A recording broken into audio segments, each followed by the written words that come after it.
আপনাদের চিন্তার কোনো কারণ নেই। আমরা আমাদের এই আন্দোলন অব্যাহত রাখবো।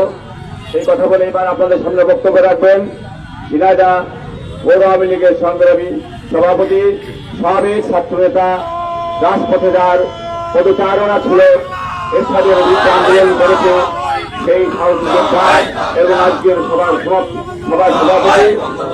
কথা বলে আজকে সভার সমাপ্তি ঘোষণা করবেন।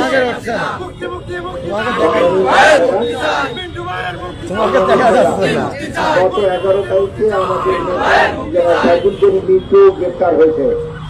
তারা বলেছিল, আমরা শুনেছি যে তাকে কিছু কথা বলার জন্য, আলোচনা করার জন্য ডেকেছে। তাকে গ্রেপ্তার করেনি, তাকে সসম্মানে ছেড়ে দেওয়া হবে।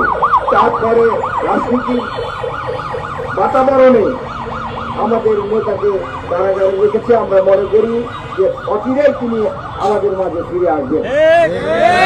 আমি কথা বলাচ্ছি না, আগামীকালকেও আমাদের প্রোগ্রাম আছে, আপনারা সবাই প্রোগ্রামে অংশগ্রহণ করবেন। নেতার নির্দেশ আছে, খুব দ্রুত তিনি আপনাদের মাঝে ফিরে আসবেন। আপনারা যতক্ষণ নেতা না আসে ততক্ষণ পর্যন্ত আপনারা রাজপথ দখলে রাখবেন। এটাই আজকের দিনের কথা।